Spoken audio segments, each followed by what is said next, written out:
દીપક એટલે કે અગ્નિનું તે નાનું સ્વરૂપ જે શનિદેવનું પ્રતીક માનવામાં આવે છે. પ્રાચીન સમયથી પૂજા આરાધનામાં દીપક પ્રગટાવવામાં આવે છે, એટલે કે દીપકને પ્રગટાવવાનું શાસ્ત્રીય વિધાન ધર્મશાસ્ત્રમાં લખેલું છે. માન્યતા છે કે માનતા માટે બસ એક દીવો પ્રગટાવવાથી ન તો ખાલી ભગવાન ખુશ થાય છે, પરંતુ તમારી હર મનોકામના પૂરી થાય છે. મિત્રો, આજે આપણે જોઈશું કે દીવો પ્રગટાવવાની સાચી રીત અને તેના ફાયદા. તે પહેલા જો ચેનલ પર નવા હોવ તો ચેનલને સબસ્ક્રાઇબ કરી દેજો અને વિડીયોને લાઇક કરી દેજો. સાથે કમેન્ટ બોક્સમાં જય માતા અવશ્ય લખજો. શાસ્ત્રોમાં દેવો પ્રગટાવવાની રીત બતાવવામાં આવેલી છે. પૂજામાં હંમેશા સારા દીવાનો જ ઉપયોગ કરવો જોઈએ. તેલનો દીવો હંમેશા પોતાની ડાબી બાજુએ પ્રગટાવવો જોઈએ. દરરોજ આપણે સવારે કે પછી સાંજની પૂજામાં દીવો પ્રગટાવીએ છીએ. કોઈ પણ પૂજા આરાધના દીપક વિના પૂરી થતી નથી. આપણે તીર્થ સ્થાનો પર જઈએ છીએ તો દીપદાન કરીએ છીએ. મંદિરોમાં દરરોજ દીવા દ્વારા જ ભગવાનની આરતી અને વંદના કરીએ છીએ. દીવો પ્રગટાવવાનું આધ્યાત્મિક મહત્વ મુજબ છે. આપણે સાંજે ઘરના દરવાજા પર દીવો પ્રગટાવવો આપણી પરંપરાગતનો એક ભાગ રહ્યો છે. આખા બ્રહ્માંડમાં પ્રકાશ જ ગતિની ઉર્જા છે, જેનો મુખ્ય સ્ત્રોત સૂર્યદેવ છે, અને દીવાની બાકીથી નીકળેલ પ્રકાશને વેદોમાં અગ્નિ એટલે કે સૂર્યદેવના તત્વ જ માનવામાં આવે છે. દેવી દેવતાઓની પૂજામાં દીપક પ્રગટાવો તેનું વિશેષ મહત્વ છે. જે પણ લોકો વિધિ વિધાનથી પૂજા નથી કરી શકતા, તે ભગવાનની સામે ફક્ત દીવો પ્રગટાવીને પૂજા કરી શકે છે. દીવાથી આરતી કરવામાં આવે છે. આરતી કર્યા પછી જ પૂજા પરિપૂર્ણ થાય છે. મિત્રો, હવે આપણે જોઈએ કે દીપક પ્રગટાવવાનું શાસ્ત્રીય વિધાન શું છે. પૂજામાં હંમેશા સ્વચ્છ દીવો જ ઉપયોગ કરવો જોઈએ. પૂજામાં ક્યારે પણ ખંડિત દીવાનો ઉપયોગ ન કરવો જોઈએ. ઘીના દેવામાં સફેદ રૂનો ઉપયોગ કરવો જોઈએ. વેલનાથ દેવા માટે લાલ મૌલિકનો ઉપયોગ કરવો જોઈએ. દીવો હંમેશા ભગવાનની નજદીક એટલે કે સામે પ્રગટાવવો જોઈએ. ઘીનો દીવો હંમેશા પોતાની જમણી બાજુ એ જ કરવો જોઈએ અને તેલનો દીવો હંમેશા પોતાની ડાબી બાજુએ કરવો જોઈએ. પૂજા કરતા સમયે દીવો ઓલવાઈ ન જાય તેનું ખાસ ધ્યાન રાખવું જોઈએ. જો દીવો પૂજા સમયે વલવાઈ જાય તો તે પૂજા પૂર્ણ નથી માનવામાં આવતી. દીવો પ્રગટાવવાથી ઘરમાં સકારાત્મક ઉર્જાનો પ્રવાહ થાય છે અને સાથે વાસ્તુ દોષો પણ દૂર થાય છે. એટલા માટે આપણે ઘરમાં નિયમિત રૂપથી દીવો પ્રગટાવવો જોઈએ. શાસ્ત્રોમાં માન્યતા છે કે ઘીનો દીવો હંમેશા ભગવાનને સમર્પણ કરવા માટે જ કરવો જોઈએ, જ્યારે તેલનો દીવો હંમેશા આપણે પોતાની મનોકામના પૂરી કરવા માટે પ્રગટાવવો જોઈએ. ધાતુઓનો દીવો પ્રગટાવો તે વિધાન આમ તો વેદોમાં પ્રકૃતિ પૂજાનું વિધાન છે, એટલા માટે સનાતન ધર્મમાં માટીના દીવા પ્રગટાવવાની પરંપરા જણાવવામાં આવેલ છે. પરંતુ અલગ અલગ કામની પૂર્તિ માટે સોના, ચાંદી, પિત્તળ, તાંબુ વગેરે જેવા ધાતુઓમાં દીવો પ્રગટાવવાનું વિશેષ મહત્વ દર્શાવવામાં આવેલ છે. સિદ્ધિ મેળવવા માટે લોટથી બનેલ દીવો પ્રગટાવવો જોઈએ.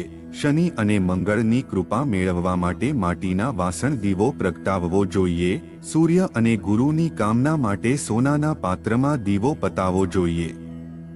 ચંદ્રમા અને શુભતા માટે ચાંદીનો દીવો પ્રગટાવવો ઉત્તમ ગણવામાં આવે છે. મિત્રો, હવે આપણે જોઈએ કે તેઓ કઈ દિશામાં પ્રગટાવવો જોઈએ. આમ તો દીવો દસો દિશામાં પ્રગટાવવાથી અંધકાર દૂર થાય છે, પરંતુ વાસ્તુશાસ્ત્ર અનુસાર ઘરની દરેક દિશામાં દીવો પ્રગટાવવાથી અલગ અલગ માન્યતા હોય છે. અલગ અલગ દિશામાં પ્રગટાવવામાં આવેલ દીવો તમને અલગ અલગ ફળ આપે છે. પૂર્વ દિશામાં પ્રગટાવવામાં આવેલ દીવો ઉંમરની વૃદ્ધિ કરે છે. પશ્ચિમમાં પ્રગટાવવામાં આવેલ દીવો દુઃખ વધારે છે. ઉત્તર દિશામાં પ્રગટાવવામાં આવેલ દીવો ધનલાભ આપે છે અને દક્ષિણ દિશામાં ધન અને જનનું નુકસાન કરે છે. મિત્રો, દીવાને જ્ઞાનનું પ્રતીક માનવામાં આવે છે. ઘરના મંદિરમાં પ્રગટાવવામાં આવેલ દીવો તીર્થો સુધીનું પૂર્ણ ફળ મળે છે. દેવપૂજામાં દેવાનું ખૂબ જ મહત્વ માનવામાં આવે છે. પૂજાના સમયે દીવો કેવી રીતે કરવો, તેમાં કેટલી વાઇટ રાખવી, આ બધું જાણવું ખૂબ જ જરૂરી છે. આ જાણકારી તે દેવતાની કૃપા અને પોતાના ઉપદેશની પૂર્તિનું કારણ બને છે. તો ચાલો અમે તમને જણાવીએ કે પોતાની અલગ અલગ કામના માટે અલગ અલગ દેવો પ્રગટાવવો જોઈએ. આર્થિક લાભ માટે દરરોજ દેશી ઘીનો દીવો પ્રગટાવવો જોઈએ. શત્રુભય દૂર કરવા માટે સરસોના તેલનો દીવો પ્રગટાવવો જોઈએ. ભગવાન સૂર્યને પ્રસન્ન કરવા માટે સરસોનો દીવો પ્રગટાવવો જોઈએ. અખંડ સૌભાગ્ય માટે મહુઈનો દીવો પ્રગટાવવો જોઈએ. રાહુ કેતુની શાંતિ માટે શુદ્ધ તેલનો દીવો પ્રગટ થવો જોઈએ. ઈષ્ટ એટલે કે કુલ દેવતાની સામે ઘીનો જ દીવો પ્રગટાવવો જોઈએ.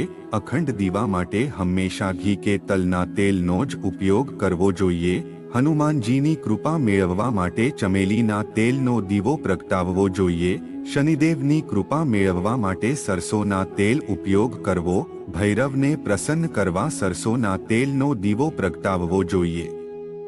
મિત્રો, આપણે હવે જોઈએ કે જેવી રીતે અલગ અલગ મનોકામના માટે અલગ અલગ ધાતુના દીવાનો ઉપયોગ કરવામાં આવે છે, અલગ અલગ મન્નતો માટે અલગ અલગ તેલના દ્રવ્યોનો ઉપયોગ કરવામાં આવે છે. આમ તો અલગ અલગ દેવતાઓની કૃપા મેળવવા માટે અલગ અલગ બત્તીના દીવાને પ્રગટાવવાનું મહત્વ શાસ્ત્રીય વિધાનમાં જણાવવામાં આવેલ છે. કુળદેવતા કે ઇષ્ટદેવની કૃપા મેળવવા માટે એક બત્તીનો દીવો પ્રગટાવો. માં ભગવતીની આરાધના માટે 2 બત્તી એટલે કે 2 દીવટનો દીવો પ્રગટાવવો જોઈએ. માં સરસ્વતીની પૂજા માટે 2 બત્તીનો દીવો પ્રગટાવો. પ્રથમ પૂજ્ય ગણેશની કૃપા મેળવવા માટે 3 બત્તીનો દીવો પ્રગટાવવો જોઈએ અને ભૈરવને પ્રસન્ન કરવા માટે 4 મુખી દીપક પ્રગટાવવો જોઈએ. મુકડમામાં વિજય મેળવવા માટે અને કાર્તિકેયને પ્રસન્ન કરવા માટે 5 મુખી દીવો પ્રગટાવવો જોઈએ. કૃપા માટે 7 મુખી દીપક પ્રગટાવવો જોઈએ. ભગવાન શિવને પ્રસન્ન કરવા માટે 8 મુખી દીવો પ્રગટાવવામાં આવે છે. દશો દિશાની પ્રસન્નતા માટે 10 મુખી દીવો પ્રગટાવવા આવે છે અને ખાસ કે ભગવાન વિષ્ણુની પ્રસન્નતા માટે 16 મુખી દીવો પ્રગટાવવો જોઈએ. મિત્રો, પુરાણોમાં દીપક પ્રગટાવવાનું ખૂબ જ મહત્વ રહે છે. ધાર્મિક શાસ્ત્રો અનુસાર દેવાનું દાન કરવું એટલે કે દીવો પ્રગટાવીને દેવસ્થાન પર રાખીને દેવાનું દાન કર્યું છે તે કહેવાય. આમ તો આપણે જાણીએ છીએ કે કોઈ પણ દીવાને નદીમાં પ્રવાહી કરવું તે દેવાનું દાન કહેવામાં આવે છે. કહેવામાં આવે છે કે જો પ્રભુની સમક્ષ નિવેદન પ્રગટ કરવાનું એક ધાર્મિક રીત છે. પદ્મપુરાથી લઈને અગ્નિ પુરાણમાં દીવાના દાન કઈ રીતે કરવું, ક્યાં કરવું તે વાત પણ જણાવવામાં આવેલ છે. અગ્નિ પુરાણમાં બતાવેલ છે કે જે મનુષ્ય દેવ મંદિર અથવા બ્રાહ્મણના ગૃહમાં દેવાનું દાન કરે છે તે બધું પ્રાપ્ત કરી લે છે. પદ્મ પુરાણ અનુસાર મંદિરમાં અને નદીના કિનારે દીપ દાન કરવાથી લક્ષ્મી માતા પ્રસન્ન થાય છે. દુર્ગમ સ્થાન કે જમીન પર દીપ દાન કરવાથી વ્યક્તિ નરક જવાથી બચી શકે છે.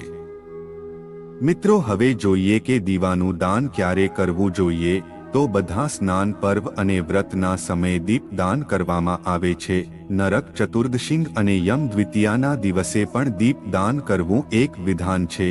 દિવાળી, અમાવસ અને પૂનમના દિવસે પણ દીપ દાન કરવું તે ખૂબ જ મહત્વ માનવામાં આવે છે.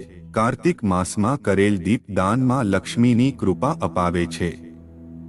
તમારે કોઈ પણ પૂર્ણકારી તિથિ ઉપર દીપદાન કઈ રીતે કરવું તે પણ જાણી લઈએ. દીપદાન માટે માટી, તાંબુ, ચાંદી, પિત્તળ કે પછી સોનાના પાત્રમાં તેને સરખી રીતે સાફ કરી લેવું. માટીના દીવાને પહેલા પાણીથી વડે સાફ કરી લેવું અને તે પછી તેને સુકાવી દેવું. પ્રદોષકાળ કે સૂર્યાસ્ત પછી દીવો, તેલ, ગાયનું ઘી, બત્તી, ચોખા કે ઘઉં લઈને મંદિરે જાવ. એના દેવામાં રૂની બત્તી પ્રયોગ કરો. તેલના દીવામાં લાલ દોરા સિવાય બધી લગાવો. દીવાને હંમેશા ચોખા કે ઘઉં સપ્ત ધાન્યનો આસન દો. તેના પછી એક તેલનો દીવો શિવલિંગ સમક્ષ રાખવો જોઈએ. બીજો ગાયના ઘીનો દીવો શ્રી હરિનારાયણની સમક્ષ રાખવો. તેના પછી મંત્ર બોલતા બંને દીવા પ્રજ્વલિત કરવા અને દીવાને પ્રણામ કરવા. હિન્દુ ધર્મમાં કોઈ પણ શુભ કાર્ય કરતા પહેલા મંત્રનો ઉચ્ચારણ કરવો ઉત્તમ છે. તેવી જ રીતે સાંજના સમયે દીવો પ્રગટાવતા સમયે આમંત્રણનો ઉચ્ચારણ કરવું જોઈએ. તેનાથી જીવનમાં કલ્યાણ થાય છે અને લાભ મળે છે. મંત્ર આ પ્રમાણે છે: દીપો જ્યોતિ પરમબ્રહ્મ જ્યોતિજનાદન દીપો હર્તુ મે પાપ સંધ્યાદીપ નમોસ્તુતે શુભ કરોતિ કલ્યાણમ આરોગ્યમ ધન સંપદા શત્રુ બુદ્ધિ વિનાશય દીપકાય નમોસ્તુતે. દીવો પ્રગટાવતા સમયે આ મંત્રનો ઉચ્ચારણ કરવાથી ઘણો વિશેષ લાભ મળે છે. મિત્રો, આવી જ રીતે તમે દીપ દાન કરો અને તમારા જીવનને પ્રકાશિત કરો. જો તમને માહિતી પસંદ આવી હોય તો વિડીયોને લાઇક, ચેનલને સબસ્ક્રાઇબ અને તમારા મિત્રોને શેર કરી દેજો. આ વિડીયો જોવા માટે તમારો ખૂબ ખૂબ આભાર.